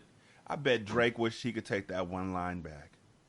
See, at the same time, though, it's just like, oh, he brought his fiance into it. It's just like, you got a fiance, she on social media. I don't understand why she would have been off limits anyway. You know. That nigga got rules, I guess. I like the whole thing, like, oh, he brought up his fiance. Like, niggas bring up other people's girls all the time. Like, I thought that was par for the course. Maybe I was wrong. No, it is. You're right. No, you're right. But that was all Pusha needed. It was all the push that Pusha needed. And then 40 came out and was like, coincidentally, today, he put this out yesterday, today or tomorrow is World MS Day. Ooh. Yeah. And, yeah. Yeah, and niggas harped on, you know, and was like, oh, World MS, oh my God, Pusha's a madman kind of thing. And it was just like, ew, guys, this is gross. Why are you guys being so ableist into this shit? Don't do that. Step down. Step away. Think of, you know, find a different line to be excited about. Not this. I could find a million lines. Well, not a million. There's a whole lot to choose from. There is. There is. It was brutal. It was bad. It looked like a fight from Bloodsport after that dude threw powder in dude's eye. No, like when that... I still said it. That was horribly racist. Can we talk about this real fast? Okay. Scott Pilgrim's a piece of shit. Oh. Yes. Scott Pilgrim is the prototypical fuckboy. Grown. Jessica. And... Yes. Let's put it like this. End of the movie. Where he fights Nega Scott. It's supposed to be the opposite of all of his, like a mirror image of him. But the negative of it. He comes out and says, Nega Scott was a really nice guy. Really understand. He was misunderstood. Nega Scott was the nice version. That means Scott's the dick. Scott was missing. Look, he apologized at the end of the movie, okay? He admitted he was a piece of shit. I love that movie anyway. It's a great... Listen, I will not fight you on that. He's a piece of shit. He's a fuckboy. You know, there's so much manic pixie. You know, there's all the tropes to go with it. But the movie is enjoyable. It's fun. Very enjoyable. It's just great. And the movie Scott Pilgrim 22 is dating a 17-year-old. Yes. Wiling. He, like, I didn't care. Like, I've seen that movie so many times, and it was just like, he's 22. That's the great thing about the comics.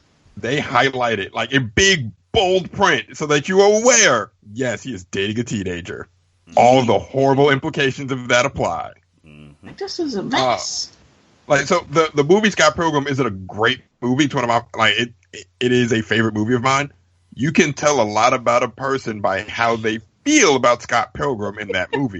If they root for Scott and they say Scott is a nice guy, Congratulations, you found a nice guy, TM.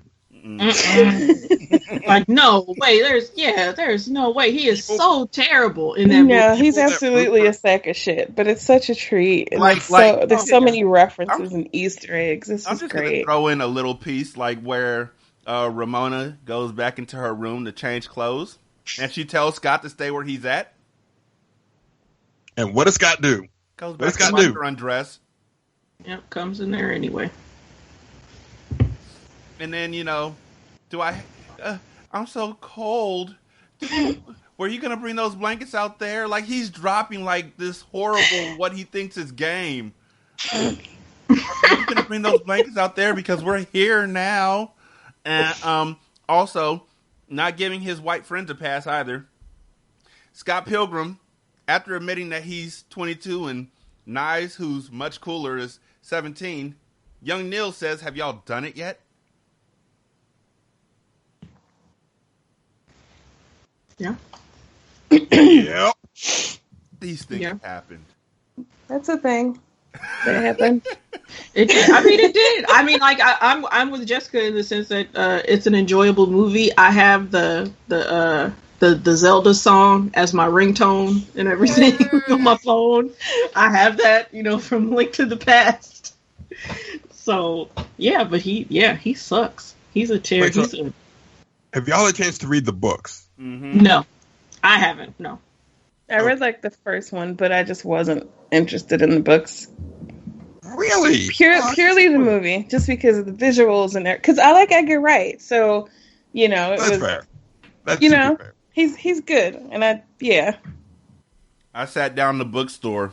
Actually, it was Barnes and Noble with a stack of the Scott Pilgrim graphic novels, and sat down in one of their nice cushy chairs and read through all of them in one sitting. Because, like, the one thing the movie does, he's way nicer in the movie than the book. Oh, yeah. He's worse in the book to the point where, like, the whole subplot with Negascott, and he outright admits, I would rather feed all of my negative emotions than live with the fact that I might have done something wrong in the past. Mm-hmm. And, like, he's actively suppressing his own memories of bad shit that he's done. And, like, rewriting his own memories to make himself look like the hero. And I'm like, yo, this dude is a giant piece of shit. Mm-hmm. Oh, my God. Scott Pilgrim is trash. Huge. But you know what? Do you know what? Do you know how much I can cheer myself up just by randomly yelling, he punched the highlights out of her hair? And I will laugh my ass off for like a solid 10 minutes. Oh, yeah. It's great. Yo, and shout out to that movie having Captain America and Superman. Yes. The forgotten Superman. Oh, yeah. I'm always saying that's actually hilarious. All the time. He seems nice. That whole fight where he's getting jumped by the stunt doubles, and then Chris Evans is like, "Oh yeah, this is the boyfriend. Yeah, he's actually kind of cool." Yeah. Yes. On the last episode, we were talking about how Drake and his ghostwriters were like Lucas Lee and his stunt double, and then it all fell apart. It'll get blazed, my Winnie.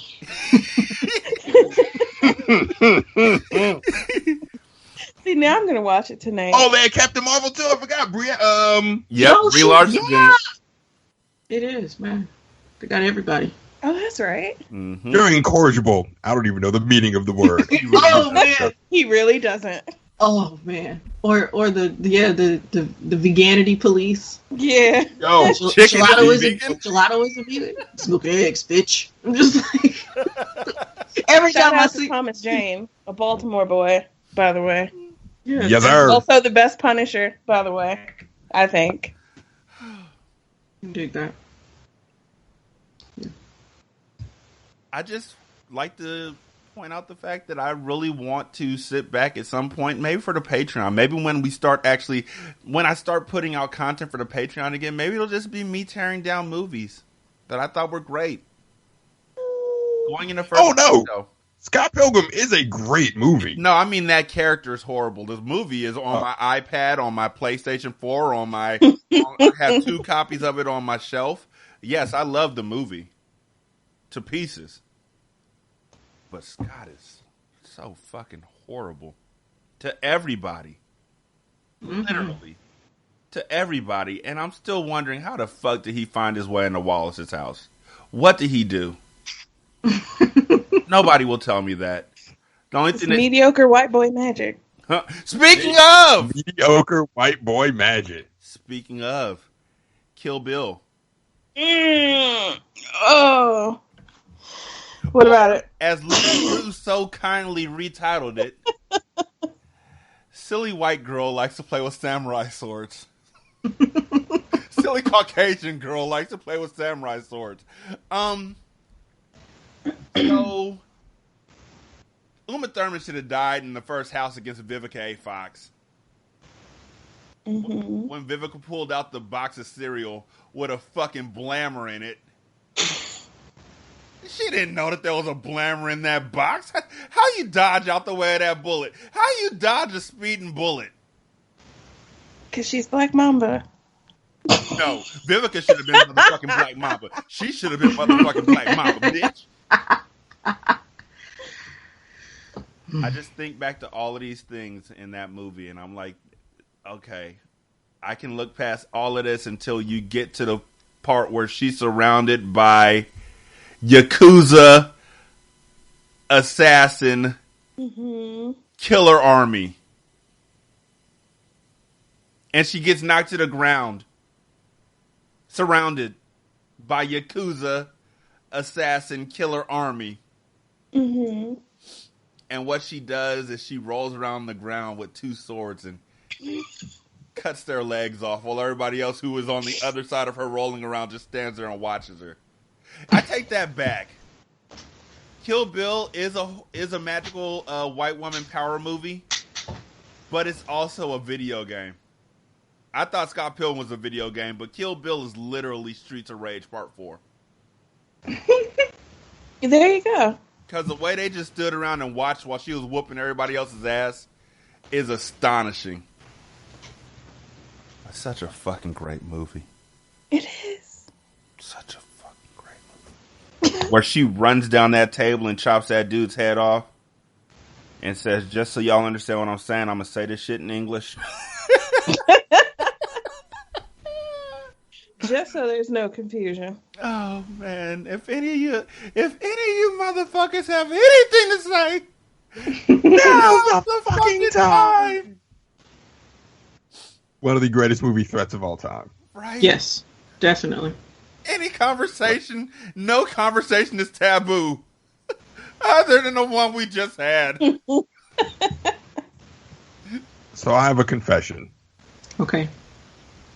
For one of my National November Writing Month projects, I actually wrote, I guess this would qualify as fan fiction, the story of Vivica Fox's daughter growing up and trying to avenge her mother. Were you waiting for that too? Like I heard rumors that they were waiting for her to grow up.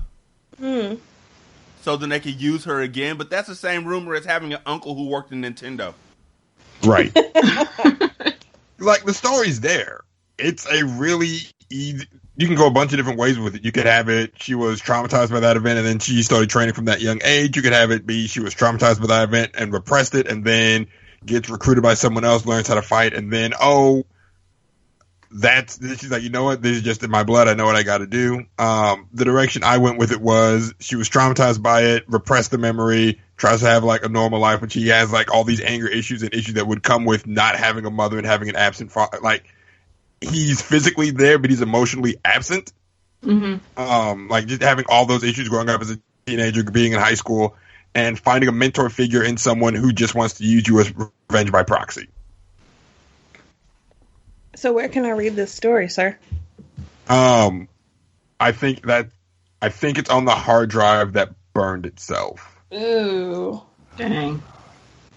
So it means it's somewhere on my Google Drive. Because I'm paranoid and I back everything up, so it's probably on my Google Drive somewhere. You should put it out. I'd read it. See, everyone says they read it. Then they start and it's like, oh no, this is actually crap. I see why Justin never let this out. No. Yeah, No, I have friends who have written books, and I've read all of them, no matter how shitty. Dang, I mean, one of y'all got a shitty book out. I just want just to let you know. We don't know who, but one of y'all gave Rashani a shitty book, and that, shout out to you. They know, because somewhere in the middle of that book, I stopped reading it as a reader and just started doing a review and an edit. Like, this is phrased incorrectly. This is spelled wrong. Where's your publisher? Where's your editor? This you know who you are. They know exactly who they are. Initials BT. I don't know if you know anybody BT. BT. You know him. How do you know him? My cousin. Oh, okay. Just checking. Because he is out there in Baltimore. But seriously, I'd read it. I've read like 4 books by friends. 2 were good. Not helping your case at all. 2 of them were good. 1 was really good. 1 was okay. 2 of them, God. Hey, you know those books where you just realize like 30 pages in that you just don't want to do this anymore? Oh, wow. So you keep going, though? Yes. Yes, because I had already paid for it, and it was a friend's book. Let me be real honest with y'all. Real honest. Jay from the Dream Team wrote a book called Death Has Green Eyes. It was one of the best mysteries I had read that year. Real talk. It was really good. Chris Stevens, who's on Twitter, who's on Facebook, and used to have a podcast of his own, put out a book called Brothers Luncheon. Really good. Now you gotta say the bad ones. Then there were 2 others. Damn. Ooh, what a cop out. Well, shout out to Chris and Jay for having, really good books. Mm-hmm. Yeah. Y'all should pick them up. They're available on Amazon. That's what I do with your book, Justin. Let me know. Let me have a copy of it. And if it's not good, then we'll never speak of it again. Publicly. I about to say publicly. To quote Erykah Badu, I'm sensitive about my shit. I feel you. Oh, goodness.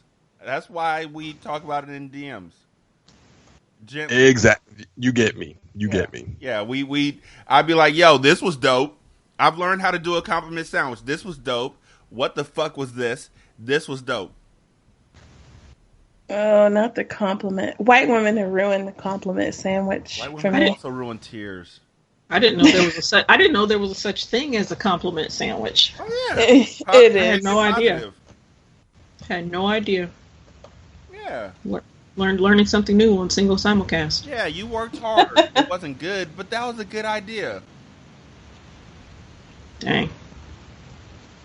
I learned that from a white woman. She was my boss. Oh, let me see here. So seriously, if y'all get a chance, because I've been tweeting or putting on Facebook about my favorite books over the past couple of days, and if y'all get a chance, if y'all have any favorite books, let me know, and I'll review them, and if it sucks, I will let you know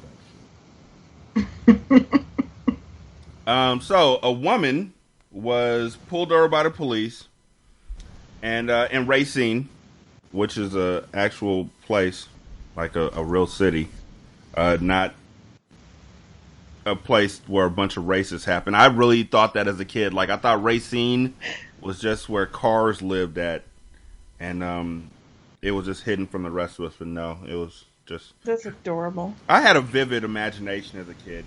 But anyways, this young lady got pulled over by the cops, and when the cops pulled her over, they asked her if she knew how fast she was driving, and she complied and all that good stuff.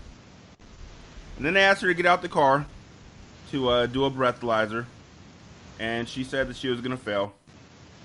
No, wait. Let me just read the whole thing to you. It's too good to pass up. Did they take it down? That's why I'm talking so slow and stalling and shit, because none of these things want to open up. Because this story is so fantastic that nothing's opening. None of them. Oh, no. If you want to find another link, I can stall for you if you like. Go ahead and stall.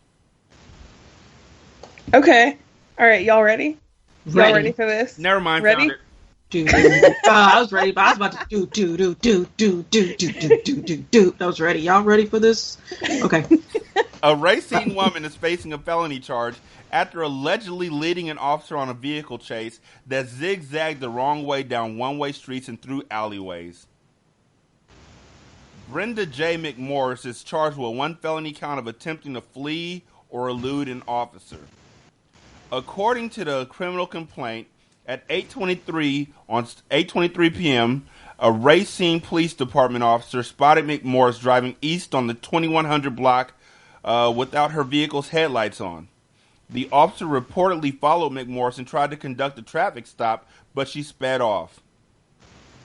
The officer reportedly approached the car once he got it to pull over and began performing a field sobriety test. McMorris then allegedly interrupted him to explain that she had smoked crack 3 hours earlier.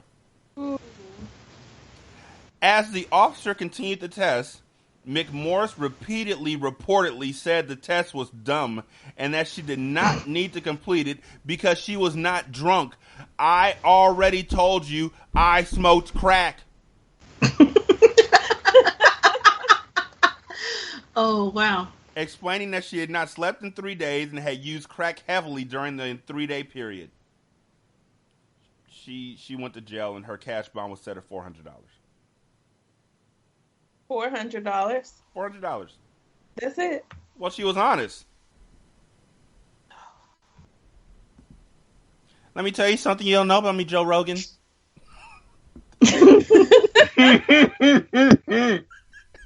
I smoke rocks. Like, when a cop pulls you over and they're doing a breathalyzer, you'll pass. And then get let go, right? That's how it'll work. Like, they'll be like, damn, you blew clean. I don't understand how that happened. Why tell them, you know what? I actually smoke rocks. Because honesty is the best policy? White people Not shit. when you smoke crack. White people feel shit. like that's when discretion is the better part of valor. I know a secret.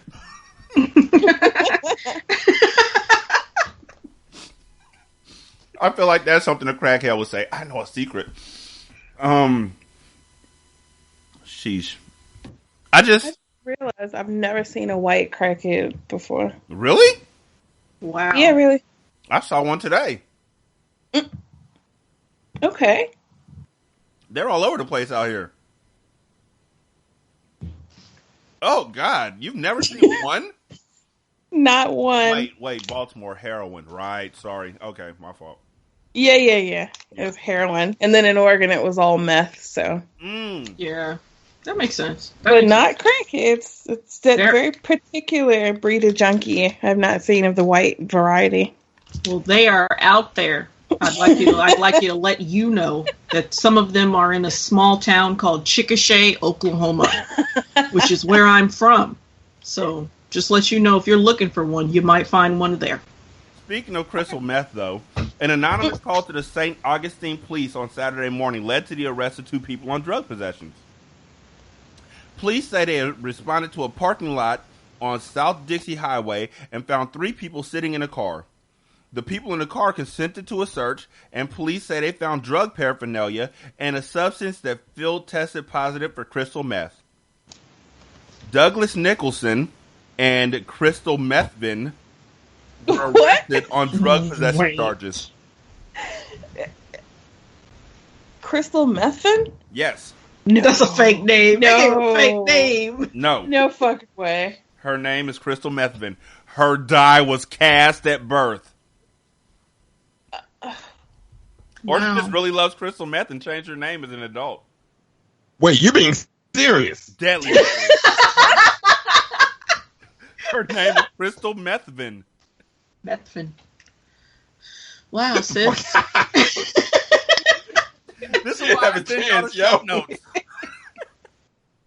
I feel like we're all just like stuck on it. I just legit did the white man blink from that gift. Oh, Dan wow. Scanlon. Like jazz music stops. Like that's what's going on right now. Crystal meth bin. eBay gift in real life. I mean, Oh dear, that's like Harlem Nights. Just because your name's Lady Heroin doesn't mean you got to sell it. Wow. oh. A Slidell woman who was convicted in April of stealing another woman's identity to get a 6-figure job as a human resources manager has been sentenced to 10 years in prison. She listed the resume of an unsuspecting woman with a similar name on the networking site LinkedIn. Protect your passwords, people. The credentials on the resume, including a bachelor's degree from Tulane University and a master's from Hebrew University in Jerusalem, helped her, Cindy White, land a job in September of 2015 as a human resources manager at the Covington Office of Diversified Foods and Seasonings. She's black. They needed help. White start because it's seasonings. You know, white people don't know. Okay, really, we've seen the potato salad recently, right? Like that whole thing with the raisins. Like they needed her help. I didn't know that was a food and seasonings place. I should apply. It should be all black people working in a seasonings building, right? Right? Like that's too spicy, nigga. It's a birthright.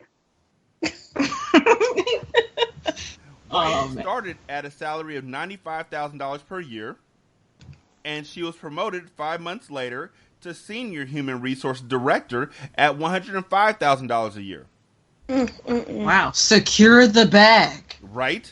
Between October 9th, 2015 and May 6th, 2016, she fraudulently collected $56,209 in salary from Diversified Foods. So she got a salary. She didn't fraudulently do shit. She worked there and she got paid. Right. Since White's conviction last month, 3 additional motherfucking companies reached out to the district attorney's office to report that they too were scammed by White. A prominent eye clinic in the metropolitan area confirmed that White was hired on August 16th, 2016 as a medical practice manager with an annual salary of $65,000. A month later, she asked for a $7,000 raise. By then, the clinic's medical director had noticed deficiencies in White's performance and demanded improvement in several areas, and she was terminated on November 28, 2016. Years before, the New Orleans Museum of Art hired her as a human resource manager. But just a month after she was hired, she asked for a raise. When she failed to provide proof of her claimed credentials, including an MBA from Emory University, she was terminated. But after she was fired, she even got an attorney to send a letter to the museum on her behalf, threatening legal action on wrongful termination. However, the one thing that always gets her, because she applied at an architectural firm and they found her interview and her resume so impressive, she didn't get the job because she was deemed unqualified. The thing is, she always got the job, and then they found out she didn't know how to do the fucking job. Diversified Food officials grew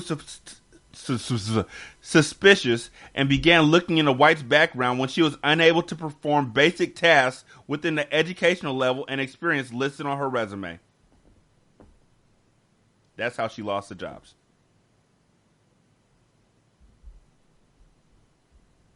She's all over the place. What the crime is. Like, where do you start? There's so much there. I just want to know what the actual crime was. Right? Like, impersonation? Possibly? Yeah, like still, you know, well, the identity theft thing is like if she's like really taking somebody's shit versus like just making up some shit, like just, you know, piecing together, you know, credentials and stuff and everything. Maybe it's that, but yeah. I know plenty of people who weren't qualified for their job who got it through a good interview. I mean, like I honestly thought some of the idea of getting through with an interview, but not necessarily knowing how to do everything. I thought that shit was like normal. Like, obviously that's not everybody's whatever, but I mean, some of it is just, you know, you get trained on the job kind of thing. You just got to be good. You know, they got to fuck with you, so you get the job, and then you figure it out. Is the thing. Yeah, and then you figure it out. That's how I got my job. You kind of get thrown into the deep end. They teach you a little bit of stuff, and then over the next 3 or 4 years, you learn how to actually do it. I thought that's how everybody's job was. I guess when you got a master's, they just expect you to jump in and swim your ass off. But Jerusalem University, God damn, she was aiming high on the resume she stole. Yeah. Well, it sounds like she's all over the place. I mean, like, she was doing the art thing, doing the medical thing, then she's doing the seasoning thing. That's the one she should have stuck with. She was qualified. Like, this person was all over the place with their dreams and aspirations. And her salaries. Their career choices. I didn't know I could ask for a raise after 1 month. I didn't know I could do that. That's what I learned from You can't. She can. You can't. Right. None of us can. Right. Yeah. Like, I don't understand how she got the raise at the seasoning thing when she was getting 95 and then got it up to 105, but then they're like, oh, she ain't doing really good. It's like, maybe she was doing like really good at first, and then she got the 105, and then they was just like, man, maybe she's not doing as good as we thought. And so then she gets busted. She's doing good. She ain't doing 105 good. Is that a thing? Can that happen? Can they take your raise away from you? I don't know. I would think they would probably just take your title. They can't take the money. If they take the money, they fire you.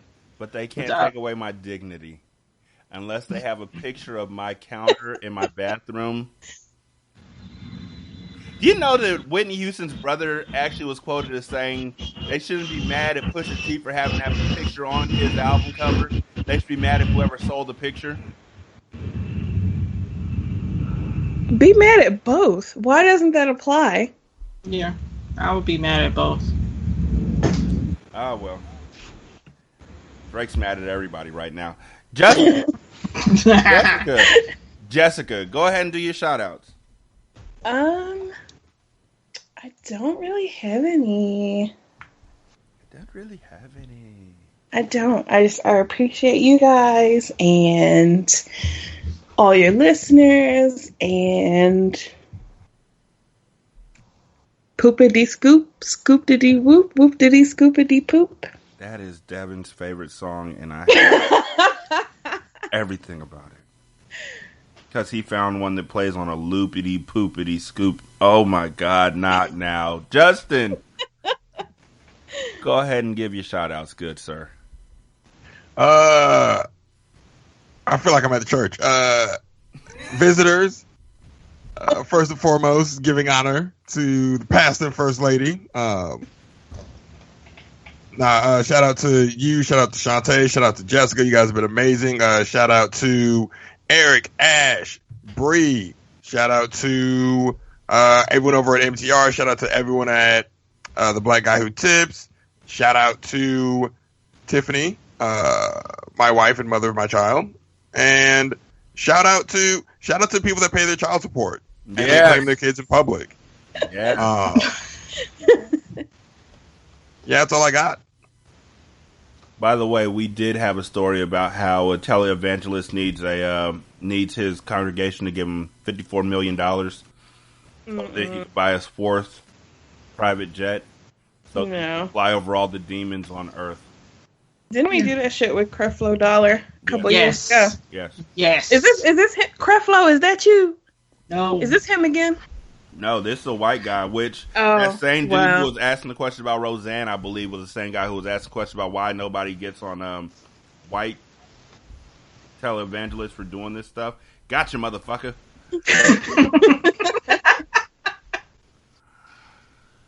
Shantae, go for it. Yeah, just shout out to Jessica and Justin being on the show, Fifs Podcast, everybody that fucks with us. And yeah, wubba lubba dub dub. You know, I hate Rick and Morty, but I can't get this shit out of my mind, man. I just, so wubba lubba dub dub to all of y'all, I don't know what that means. You should watch Rick and Morty. Nope, never seen it. Don't do it. You should check that. I don't do it. I feel like all the bros have ruined it. Become one of the fans who go looking for Szechuan sauce and shit like that. The fans are ruining it for me. Oh yes, the fans will ruin it for you, but it's just like listening to music. Do it privately in your own home and don't talk to anybody about it. Don't do it. Save yourself. Don't do it. Don't do it. I can't handle it. I just want to say again, we appreciate everybody who's been riding with us for these last 299 episodes or 356, whatever. Semantics. Reach out to one another. Okay? Seriously, like, people need you, and they need you to be your best person. There's a song I was listening to today by Royce the 5'9" about the strong and silent friend, the one who's always supporting other people, who never has anybody to support them. If you are that person, let us know so then we can support you. And if you know that person, reach out and support them. Everybody needs somebody to lean on. Seriously. Nobody's infallible. We are here to listen. We are here to just be there for you. No judgments, I promise. And the last thing I want to say is that Pusha T literally called Drake Border Patrol.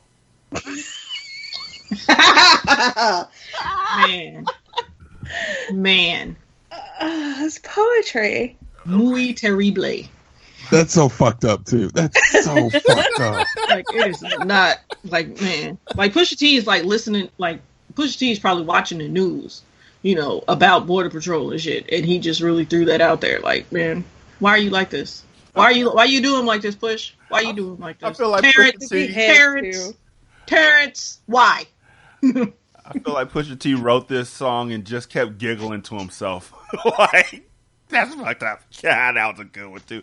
Border Patrol. Hey, y'all, check this out. Check this out. So I say this, and then I say this, and then I say this. And everybody's like, oh, I can't wait for you to lay that down, nigga. And he's like, yeah, get the fuck out. Single Simulcast, episode 299. I'm sure by the time we come back, Drake will have said something. Somebody said he's going to come out and say, I am white. I am a fucking bum. I do live in a trailer with my mom. Bruh. My boy Birdman isn't Uncle Tom. This single simulcast, episode 299. Y'all be good. We're out. Peace. This is Single Simulcast. Don't know by now that you slip.